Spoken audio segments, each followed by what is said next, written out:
करेंगे तो जो एल्डिहाइड्स हैं they form primary alcohol and the ketones form secondary alcohols. ठीक है, बात समझ में आ रही है? फिर से सुन लो, अल्कोहल की रिडक्शन जब की जाती है, सॉरी एल्डिहाइड की जब और कीटोन की जब रिडक्शन की जाती है तो एल्डिहाइड और कीटोन अल्कोहल्स बनाते हैं, दे फॉर्म अल्कोहल्स। और अल्कोहल कौन से तरीके बना सकते हैं? या तो प्राइमरी अल्कोहल बना सकते हैं या सेकेंडरी।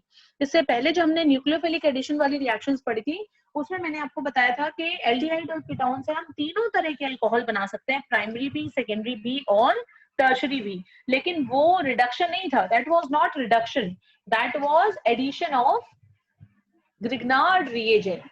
ठीक है, तो यहाँ जो हम बात करने वाले हैं ना वो रिडक्शन की बात कर रहे हैं। अब जो रिडक्शन करने के लिए हम क्या यूज करेंगे, what we can use for doing reduction. जब हमें किसी एल्डिहाइड और कीटोन को रिड्यूस करना है और उसे अल्कोहल की प्रिपरेशन करनी है तो अल्कोहल की प्रिपरेशन करने के लिए हम नॉर्मल रिड्यूसिंग एजेंट्स चूज कर सकते हैं।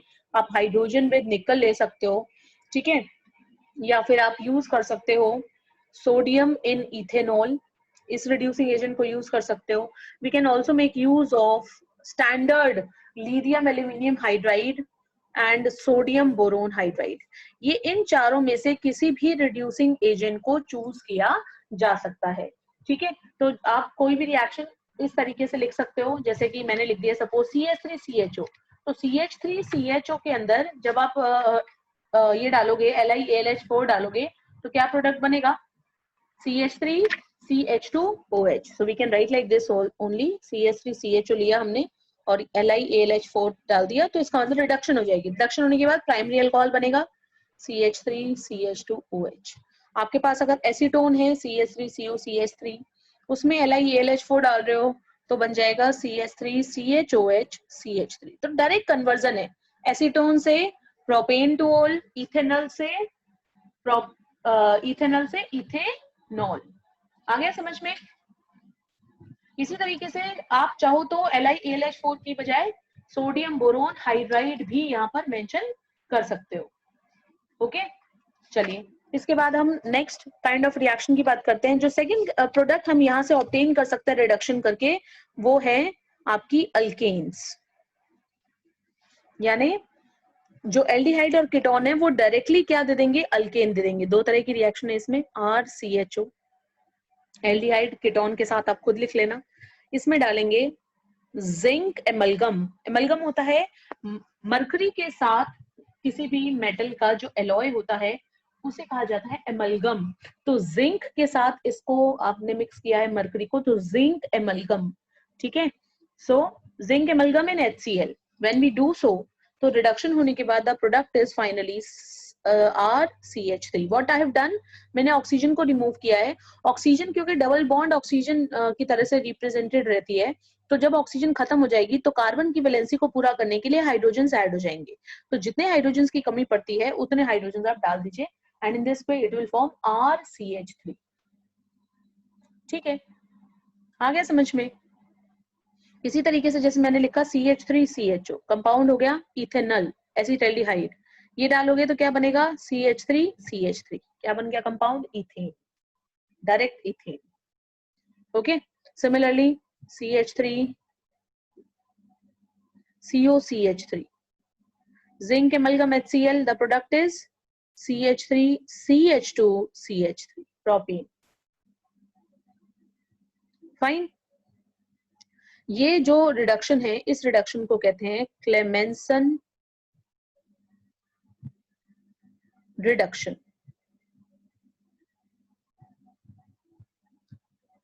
इसी तरीके से एक और भी होती है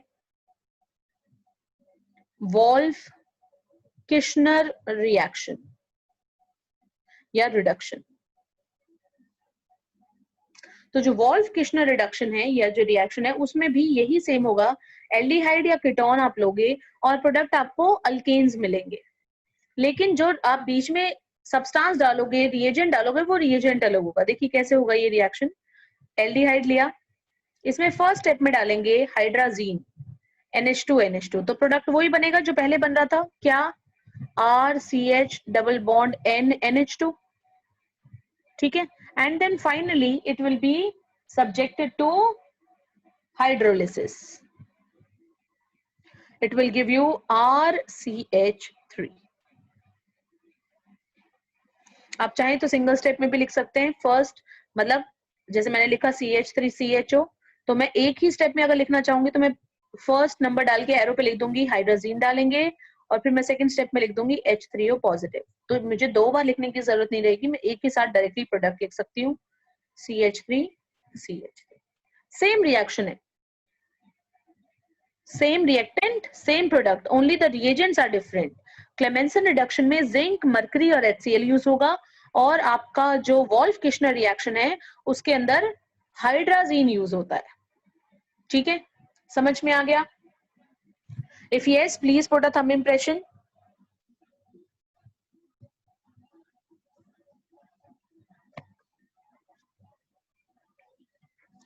Okay everyone, अब हम बात करते हैं थर्ड टाइप ऑफ रिडक्शन की, जिसे एक अलग तरह का प्रोडक्ट मिलता है.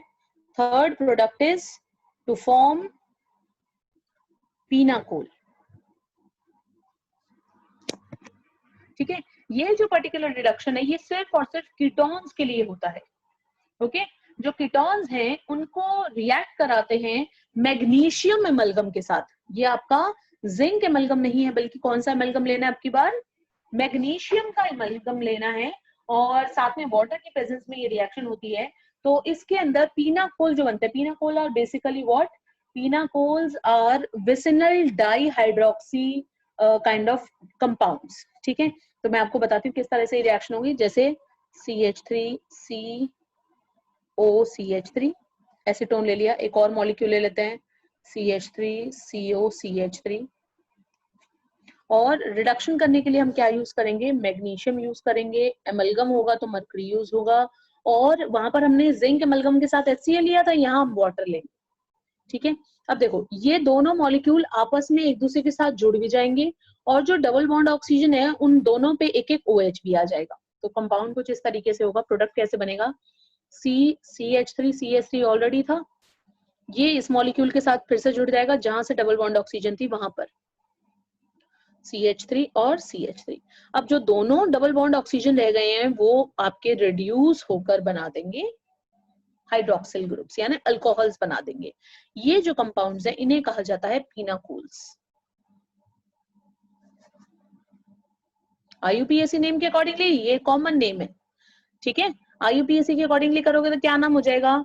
2,3-डाइमिथाइल, देन ब्यूटेन 1,2,3-डाइओल. क्लियर? तो विसिनल जो डाइओल्स होते हैं they are called as pinacols. Vicinal diols are known as pinacols. तो पीनाकोल्स को बनाया जा सकता है from ketones only, only from ketones. ठीक है, और रिडक्शन करने के लिए हमने क्या यूज करना है? मैग्नीशियम एमलगम यूज करना है. क्या यूज करना है भाई? Magnesium amalgam. याद रहेगा? हाँ जी, बहुत बढ़िया. चलिए एक चीज मैं आपको और बताती हूँ, जो पीछे ये जो रिएक्शन की थी ना, इसमें एक चीज और ध्यान से सुन ले. वोल्फ-किर्शनर H3O पॉजिटिव जो डालते हैं ना, हाइड्रोलिसिस करते हैं बेसिकली. तो हाइड्रोलिसिस हम इथाइलिन ग्लाइकॉल से भी कर सकते हैं. Ethylene glycol. तो H3O पॉजिटिव की बजाय बेटर होगा इथाइलिन ग्लाइकॉल से करें. फाइन, चलिए. देन एक और स्पेसिफिक रिएक्शन है, ऑल्दो उससे बनेगा अल्कोहल ही, लेकिन एक ओपन एयर ऑक्सीडेशन हमने पढ़ी थी, उसी का ही ये रिवर्ट रिएक्शन है. The name of the reaction is Meerwein Ponndorf Verley reduction. जो ओपन एयर ऑक्सीडेशन था उसके अंदर हमने आइसोप्रोपाइल अल्कोहल को यूज किया था, और फिर एक हमारे अल्कोहल की ऑक्सीडेशन की थी, सेकेंडरी अल्कोहल की, उससे कीटोन बनाया था. ठीक है, समझ में आ रही? कीटोन को यूज करके, एक तरह के कीटोन को यूज करके हायर तरह के कीटोन्स बनाए थे जिसमें साइड प्रोडक्ट बना था आइसोप्रोपाइल अल्कोहल। ठीक है, यहाँ पर हम उससे बिल्कुल उल्टा करेंगे। What we will do, we will use a ketone. ये भी सिर्फ और सिर्फ कीटोन के लिए रिएक्शन है। एक कीटोन लेंगे और कीटोन से बनाएंगे सेकेंडरी अल्कोहल। कीटोन से सेकेंडरी अल्कोहल। ठीक है, जो ओपन एयर ऑक्सीडेशन में उसमें उल्टा करते हैं, सेकेंडरी अल्कोहल से कीटोन बनाते हैं। यहाँ कीटोन से क्या बना रहे हैं, सेकेंडरी अल्कोहल बना रहे हैं। जो आपका स्टार्टिंग रिएजेंट है यानी जो आपका कैटलिस्ट है वो दोनों का सेम है, CH3 twice CHO whole thrice aluminium. Aluminium isopropoxide oxidation, open air oxidation में भी यही होता है और मर्विन पॉन्ड्रॉफ वर्ले रिडक्शन में भी यही होता है। दोनों में ये चीज सेम है, आइसोप्रोपाइल एल्यूमिनियम आइसोप्रोपोक्साइड। फर्क क्या है, फर्क है इसके साथ जो आप सब्सटेंस यूज करके कीटोन को सेकेंडरी अल्कोहल में कन्वर्ट कर रहे हो, सेकेंडरी अल्कोहल से कीटोन बना रहे हो, उनमें यहाँ पर एक कीटोन को रिड्यूस करके और सेकेंडरी अल्कोहल बनाने के लिए हम एक अल्कोहल ही यूज करेंगे, isopropyl alcohol. This is IPA, isopropyl alcohol. Open air oxidation का रिवर्स है ये। ओपन एयर ऑक्सीडेशन लिख रही हूँ मैं एक बार फिर से तुम्हें याद कराने के लिए, कुछ ऐसा था वो, R CHOH, सेकेंडरी अल्कोहल लिया, इसके अंदर डाला CH3 COCH3 यानी acetone, in the presence of same compound CH3 twice CHO whole thrice aluminium। और ये चीज मैंने यहाँ ऐड नहीं की है, बस यहाँ इसके नीचे लिख दिया, इतना फर्क है, बाकी कोई फर्क नहीं है। और फिर प्रोडक्ट क्या बनेगा, प्रोडक्ट बनेगा RCR double bond O, ketone बनेगा। और साइड प्रोडक्ट क्या बन जाएगा, ये जो एसीटोन है ना ये खत्म हो जाएगा, एसीटोन की बजाय IPA बन जाएगा। इसी तरह से इस रिएक्शन में IPA यूज होगा और IPA की कॉस्ट पे क्या बन जाएगा, एसीटोन बन जाएगा। एक दोनों एक दूसरे की क्या है, रिवर्स है। आपको रिडक्शन में यही याद करना है। ओपन एयर ऑक्सीडेशन तो मेथड ऑफ प्रिपरेशन में आप लोगों ने पढ़ा हुआ है। ठीक है मैम, प्लीज स्टॉप रिकॉर्डिंग।